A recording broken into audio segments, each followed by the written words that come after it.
Okay guys, I'm gonna rant for a second here. I just tried several times to record a follow-up video to the last two tasks that we had to do with Zap Proxy. That did not work.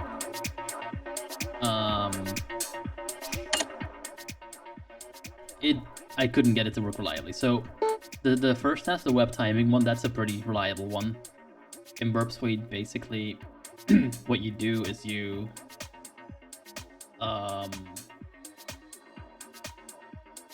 you turn on the intercept with Control T. You do the thing you normally do. So you go to you transfer the funds. The request comes up in your panel. You're gonna send it to the repeater with Control R. You're gonna go to the repeater with Control Shift R.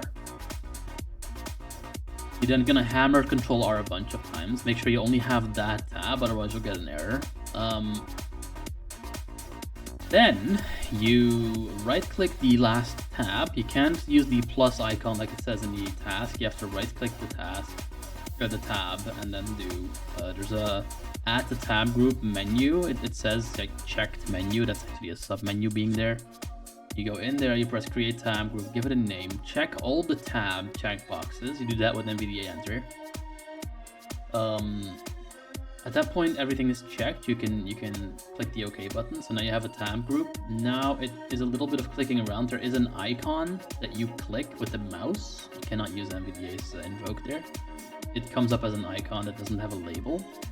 That is your send method selection. You need to set that to like send parallel last synced byte, I think it's called. And then at the very end, you sort of object navigate into the issue the request panel, which has a send parallel button.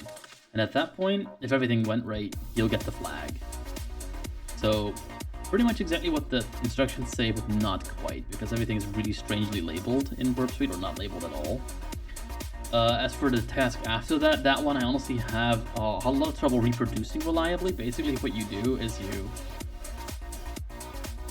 for the previous thing, you use the Chromium browser that's built into Burp. For this one, you don't. You use a different browser. I use Firefox in this case, and I got it to happen once. Basically, what you do is it's essentially what it says. You capture the traffic when you press the track button on that car tracker. A WebSocket message is going to be somewhere in the amount of things that you're going to have to forward or drop. You're going to need to change the 5 to an 8. Send it on through, and then be really quick with your Control F to forward everything. And if you're fast enough and everything just lands just right, you'll get the flag in a community message at the bottom of the page. I got it to happen once. I literally tried it like 3 more times in a row in an actual video, and I could not really reproduce it. It's doable. It just takes a lot of finicking, and I don't think it's even just me that has that problem. Doesn't help that once the WebSocket connection has been made, it stays up there. So yeah, that's annoying. But yeah, I was gonna make like a supplemental video to show these things off in Burp Suite, but I'm just having so much trouble actually getting it to happen reliably that I'm not going to do that. It's honestly, I don't have the time nor the inclination to do it. These kinds of problems, like, there is a little bit too little accessibility for me to do like a super long deep dive in every single task. This time there is like 5 out of the 24 that are outright undoable at the moment because of these Windows boxes. There's a game hacking one. That's actually the one we're going to do today. It's going to probably be not a super long video because it's literally just we cannot do it. And then just with all the log analysis, which really isn't my thing, it's honestly not. I'm not having all that much fun with these these challenges. I'm not gonna lie. So yeah, today is gonna be day 19, the game hacking one. Like I said, I'm gonna read it. I'm gonna read it out loud. We're gonna find the flags somehow. We're probably not gonna be able to actually do the thing because they've been using these game ones for the last 3 years, and none of them have been accessible. So I'd be really surprised if they suddenly are now. But hey, who knows? Maybe it's like Christmas 2024 is the time when they actually decide, hey, let's make an accessible game. I don't think they will, because heck, even game developers don't make accessible games 99 of 100 times, so yeah, call me cynical, but there you go. Day 19. We're just gonna see what we do. Game hacking. Yep.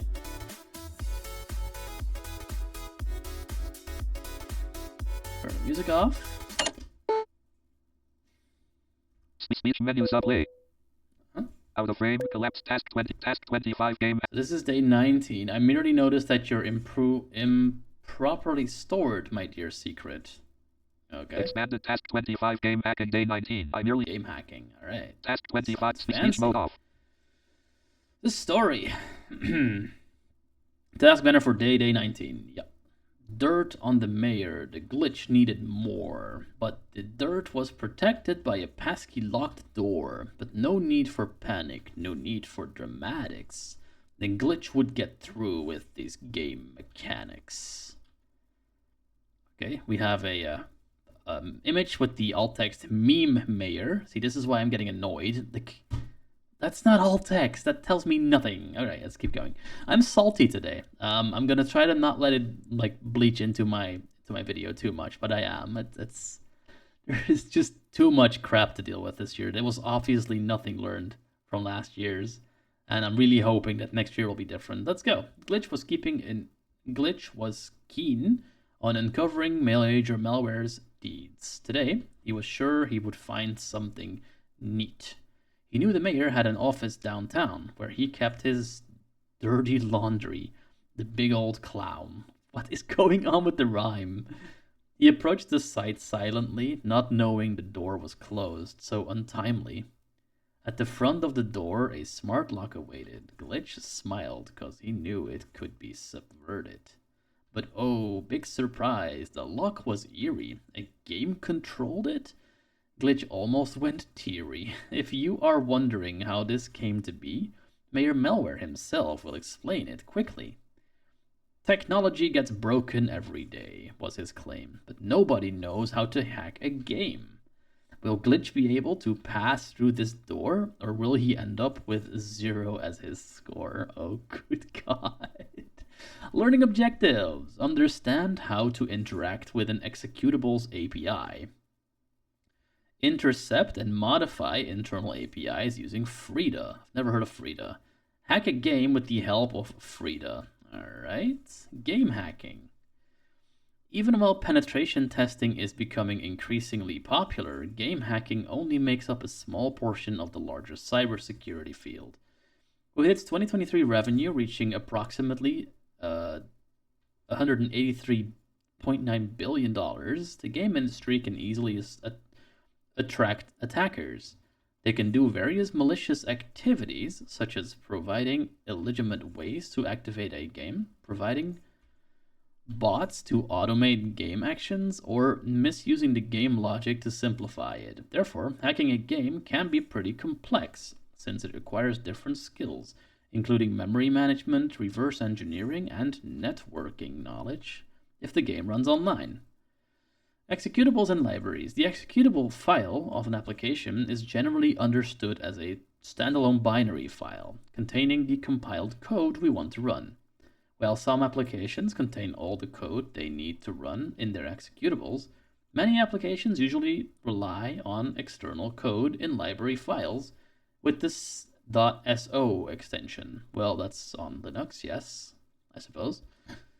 Library files are collections of functions that many applications can reuse. Unlike applications, they can't be directly executed as they serve no purpose by themselves. For a library function to be run, an executable will need to call it. The main idea behind libraries is to pack commonly used functions so developers don't need to re-implement them for every new applications they write. For example, imagine you are developing a game that requires adding two numbers together. Since mathematical functions are so commonly used, you could implement a library called libmaths to handle all your math functions, one of which could be called add. The function would take two arguments, x and y, and return the sum of both numbers. A graphic with add call function graphic. Thank you. Note that the application trusts the library to perform the requested operation correctly. From an attacker's standpoint, if we could somehow intercept the function calls from the executable to the library, we could alter the arguments sent or the return value received. This would allow us to force the application to behave in strange ways. Hacking with Frida. Frida is a powerful instrumentation tool that allows us to analyze, modify, and interact with running applications. How does it do that? Frida creates a thread in the target process. That thread will execute some bootstrap code that allows the interaction. This interaction, known as the agent, permits the injection of JavaScript code, controlling the application's behavior in real time. One of the most crucial functionalities of Frida is the interceptor. This functionality lets us alter internal functions, input or output, or observe their behavior. In the example above, Frida would allow us to intercept and change the values of x and y that the library would receive on the fly. It would also allow us to change the returned sum value that is sent to the executable. A graphic that says add call function intercepted by Frida. Thank you for that. Let's take a look at the hypothetical example. In this example, a number is simply printed on the console. Okay, so we get /main, hello, 1, hello, 1, hello, 1, hello, hello. Okay, lots of hello ones. What we want to achieve is replacing that value with an arbitrary one, let's say 1337. Before proceeding, we will run Frida trace for the first time so that it creates handlers for each library function used by the game. By editing the handler files, you can tell Frida what to do with the intercepted values of a function call. To have Frida create the handler files, you would run the following command: frida-trace./main-i star. It looks like this might actually be accessible this time. We'll have to see. You will now see the __handlers __ directory containing JavaScript files for each function your application calls from a library. One such function will be called sayHello and have a corresponding handler at handler/libhello.so/sayhello.js, allowing us to interact with the target application in real time. We don't need to understand what the file does just yet. We will review this later in the task. Each handler will have two functions known as hooks, since they are hooked into the function, respectively before and after the function call. On enter, from this function, we are mainly interested in the args variable, an array of pointers to the parameters used by our target function.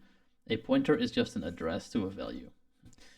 On leave, here we are interested in the retval variable, which will contain a pointer to the variable returned. Frida JavaScript script to intercept sayHello. Okay, so we have some code here. Interceptor.attach, blah blah blah. Let's have to complete speech mode top on enter function log args state. On leave function log retval state. We have pointers and not just okay. Speech mode we off. have pointers and not we have pointers. We have pointers and not just variables, because if we change any value, it has to be permanent. Otherwise, we will modify a copy of the value, which will not be persistent. Returning to our objective, we want to set the parameter with 1337. To do so, we must replace the first argument of the args array, args0, with a pointer to a variable containing 1337. Frida has a function called ptr that does exactly what we need. Allocate some space for a variable and return its pointer. We also want to log the value of the original argument, and we have to use the function toInt32, which reads the value of that pointer.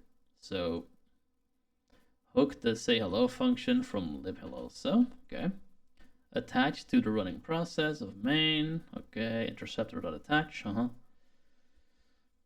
On enter, function args, intercept the original argument is the first. Okay, so we do var original argument equals args0.toInt32. Console.log original argument, so then we see what the original argument is, and then we replace the thing by doing arg0 equals pointer 1337. And then we do the sayHello thing. Okay, very cool. When we rerun the executable with Frida, we notice that we can intercept the program's logic, setting 1337 as a parameter function. The original value is logged as expected using the following command. Okay, so it's frida-trace /main-i say star. So I guess you can say what function should run. And it says hello 1337, original argument 1. And we have a TID, whatever that is. 11 milliseconds, say hello. Very cool. Yeah, and so forth and so forth. Now that we better understand Frida's capabilities, we can return to Frida trace. We have already seen that it generates the JavaScript to hook a specific function automatically, but how does it know which function needs to be hooked? The parameter -i tells Frida which library to hook, and it can filter using the wildcard, tracing all the functions in all the libraries loaded. Connection details. Before moving forward, review the questions in the connection card shown below.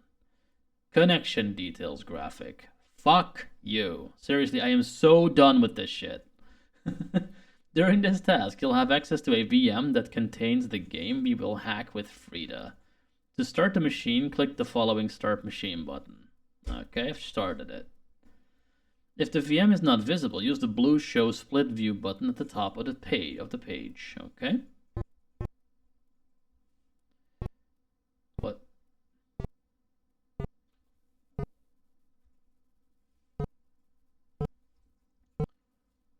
Alright, let's continue reading. Try Unlock Me, the Frostbitten OTP. I can already see that we don't get to have SSH for this one. Again, there is no reason whatsoever not to put SSH on this particular task. No reason at all. We're doing nothing online. We're not making our way in. We're not having to do anything that requires SSH to be disabled, and yet it is. For no good reason. You cannot tell me why that's off and have it make sense. Okay, try Unlock Me, the Frostbitten OTP. And there's a graphic with the alt-text glitch hacking the door. You can start the game by running the following command on a terminal. cd/home ubuntu desktop try unlock me, and then try unlock me. Alright. Glitch hacking, okay. So you can start the game. Yeah, we just saw that. Exploring the game a bit around, you will find a penguin asking for a pin. First level game. Okay, I can already see there's no point doing this. I don't think it's gonna be Okay, terminate the previous game instance and execute the following Frida command to intercept all the functions in the lib aocgame.so library where some of the game logic is present. Okay, so we're doing the same thing, /try unlock me -i lib aocgame.so !* I'm not sure what the exclamation points does. If you revisit the NPC, you can trigger the OTP function of the console displayed as set OTPI game VM terminal. Okay, so this is accessible in the sense that we could run these terminal commands if we were to have SSH access. But I can already see that it doesn't matter because we still have to find that NPC in the game to actually trigger it, which we cannot do over SSH. So there's no point in me actually doing anything with this VM. I started it.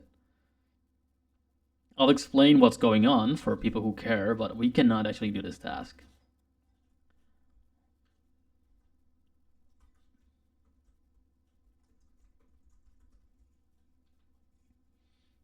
Okay, yeah, you can start the game, blah, blah, blah, we did this bit, okay? So what we do, yeah, like I said, Frida trace, try unlock me -i lib, okay? Instrumenting, all right?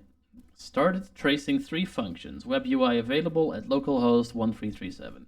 That's kind of cool. There's a web UI. 7975 milliseconds, yeah, blah, blah, blah. Okay. So notice that output z7set_OTPI indicates that the set OTP function is called during the NPC interaction. You can try intercepting it, okay? Open a new terminal, go to the home Ubuntu desktop, try unlock me, handlers, lib aoc.game folder, and open Visual Studio Code by running code. Yeah, okay. So, and then you run code dot. So that opens the entire directory in Visual Studio Code. Again, we could absolutely do that on our own machine, but not here. Visual Studio Code open with the script is the alt text. At this point, you should be able to select the z_z7 set_otpi JavaScript file with the hook defined. The I at the end of the setOTP function indicates that an integer will be passed as a parameter. It will likely set the OTP by passing it as the first argument. To get the parameter value, you can use the log function specifying the first element of the array args on the onEnter function. Pretty much just what we did with that example just now as well. So we do log parameter1 equals args 0.2 and 32. Same thing as before. Your JavaScript file should look like the following. Okay, we have some code here. Same as I read before, basically. You should be able to log something similar. What are we logging? Okay, we're doing the same thing again. Yep, live in the same thing. Instrumenting, yep, blah, blah, blah. Scrolling past this bit. Try unlock me a wish list for billionaires. Exploring the new stage, you will find another penguin with a costly item named Rite of Pass. Okay, an alt text that says game image of the second stage, showing the items to buy. The game lets you earn coins by using the old PC on the field, but getting 1 million coins that way sounds tedious. You can again use Frida to intercept the function in charge of purchasing the item. This time is a bit more tricky than the previous one because the function buy item displayed as _z17 validate _purchases III has 3 I letters after its name to indicate that it has 3 integer parameters. Okay, you can log those values using the log function for each parameter trying to buy something. So you do parameter 1 args0, parameter 2 args1, parameter args2. Pretty simple. Your JavaScript buy item file should look like the following. We have the code. You can just copy paste that if you want to do this. If you have some vision, you could probably make this work. I don't have vision, so I cannot make this work because I don't know how to get to the buying creature, and this is not a game stream. You should be able to log something similar. Okay, what I mean by that is we see some log output, and then it should be similar. In this case, the parameters seem to be 0x1, 0x5, and 0x1.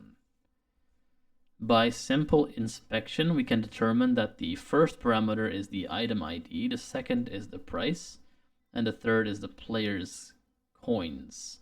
If you manipulate the price and set it to 0, you can buy any item that you want. So yeah, this is very similar to things like Cheat Engine, where you essentially just hook a thing to a game and figure out, say, the amount of damage that an attack does or the amount of HP that you have. Certainly done this in my day to, play with like simple games to make them better for me. Not something we can do particularly now because we have to work within this VM, and also because the game is not accessible. So your JavaScript by item file should look like the following, blah, blah, blah. Same thing as before, basically. It shows you the file, you make sure it's the same. You can buy any item now. Try unlock me naughty fingers, nice hack. Game 3rd level is alt text, thank you. This last stage is a bit more tricky because the output displayed by Frida is _z16 check _biometrics PKC. So it does not handle integers anymore, but strings, making it a bit more complex to debug. By selecting the JavaScript file named z16 check biometrics PKC, you can add the following code to the onEnter function as you did previously to debug the contents of the parameters. Yeah, so like it says, same deal. You log out the parameters, see what they say. You should be able to log something similar. What it means is you should be able to do something like this. Again, I appreciate that people make these rooms, but can we please prove them?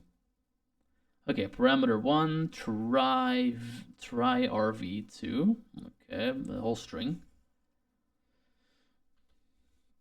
This output does not seem very helpful. You may have to consider another way. You can log the return value of the function by adding the following log instruction to the onLeave function. So we already saw this. The onLeave function has a retval that contains the return value of a function, and I think we're going to log that now. Yep, we are. The return value is plus retval. You should be able to log something like this. Okay, it says the return value is 0x0. So the value returned is 0, which may indicate that it is a Boolean flag set to false. Which value will set it to true? Can you trick the game into thinking the biometrics check worked? So amusingly, this is very similar to how really simple reverse engineering like serial number check cracks work. Except it's the other way around. Instead of actually checking if you entered the key, you essentially just no operation the various hexadecimals, and then make that code outright just do nothing whatsoever and let you pass.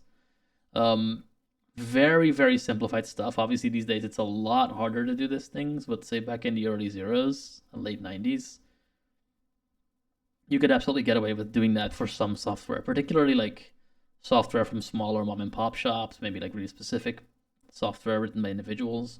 You could probably get this work. The following section will return to true. RESTval will replace PTR1. So instead of 0, it's going to be 1, which is true. Answer the questions below. What is the OTP flag? Well, we don't know. What is the billionaire item flag? We don't know. What is the biometric flag? We don't know. If you like today's task, you can practice your skills with Memories of Christmas Past from Advent of Cyber 2023. Yeah, so that game, we were not able to do that one either. Oh, well, that's great. Because of a very similar reason. We did not have a way to do the game. And the exact same thing is happening. This is why I keep saying nothing has been learned from the previous attempt. I'm going to terminate this machine. We're going to not use it, so I'm going to get it out of the way so it's not eating as much memory. Apparently it crashed, so I'm not really sure what the point there was. We're going to go find the OTP flag. We're going to go back here. What is the OTP flag? Yeah, we don't know yet. So I need to go find the flags now because that's the only way I can actually finish these. For real this time. Like the other ones, from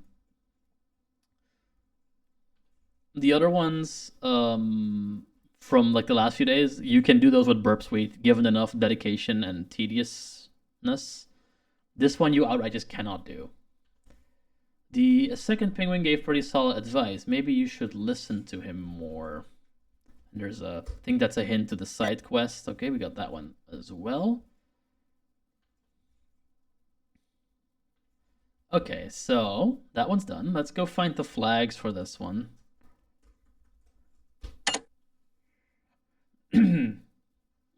This is day 19. Advent of Cyber 2024. Day 19. Write up.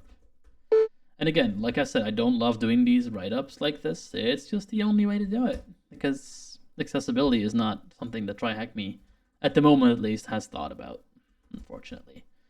What is the first flag? It's going to tell us how to get it. Yep.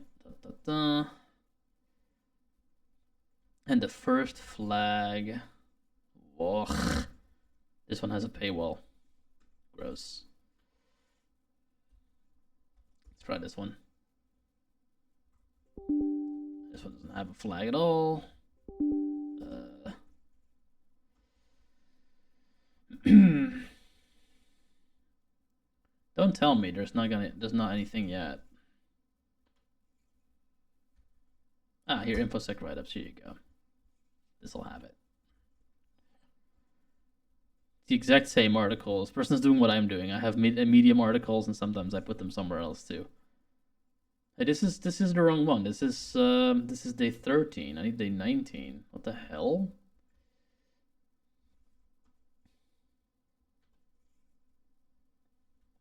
This is YouTube. This is margaritaviola.com. Let's see if that has it.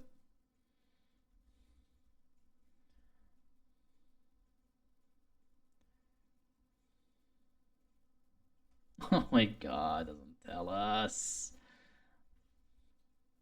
This is one reason why I do them a little bit later, honestly. To not have this happen to us. I'm pretty sure I do have a Medium account, actually, so I'm gonna quickly log in as me.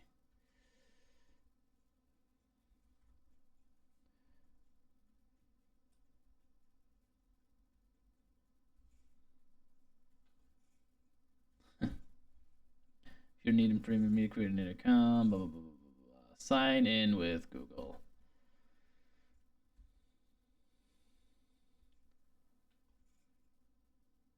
This is just so typical. This is so typical of 2024 that we have to put a write-up for a free event behind a paywall. I love that this is a thing.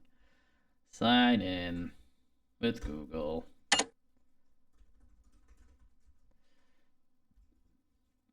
This is my real email address. You can now sign me up to all sorts of bad stuff. Please don't. I'd be annoyed. Huh?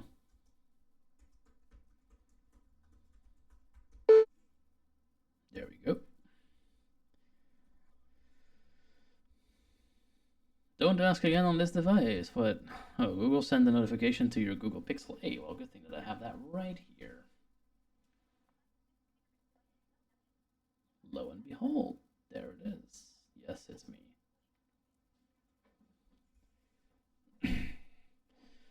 So let us see. Pretty sure Yep. Yes. That one. Yes, you may continue. Oh my god. I guess we're doing this with regular Chrome. This is just my life now. This is just my life now. Oh god.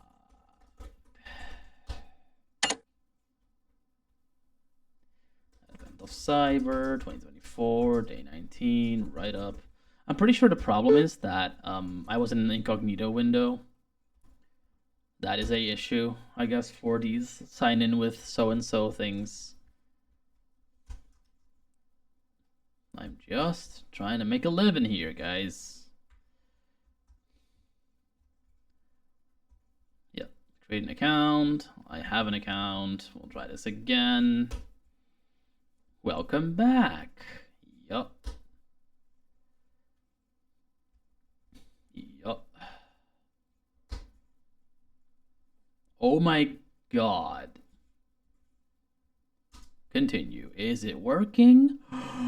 I think it is. All right, let's continue. The flag is one tough password. THM underscore one. If a THM left brace one underscore tough underscore password is the thing. So I'm going to copy that in here. The things I do for you guys. Seriously, I'm just doxing my entire email. Look at you. Look at you go. Yep, that one is correct. Oh, wait, is it? It's not. One tough password. Alert! Oh, your answer is incorrect. What was the first message the payload sent to me or malware C2? Oh, this is the wrong. Answer format. Add no answer. Answer format. Star.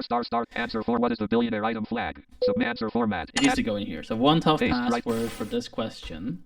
Alert! Woo. Your answer. Right. Answer format. Make speech mode off. The second one is a whole bunch of code. Credit card undeclined. Very funny. There it goes. And what is the biometric flag? That's the last one for this one. And that's had to do with the return value. It's don't smash your keyboard. And they're all the same format. THM, left brace, the thing I just said with underscores in between the words, and that's it. This room is done, and we couldn't do it because it was not accessible. I'm very sorry to have to report that. But, you know, at least have the flags. If you want to do them, you can do them. Good luck.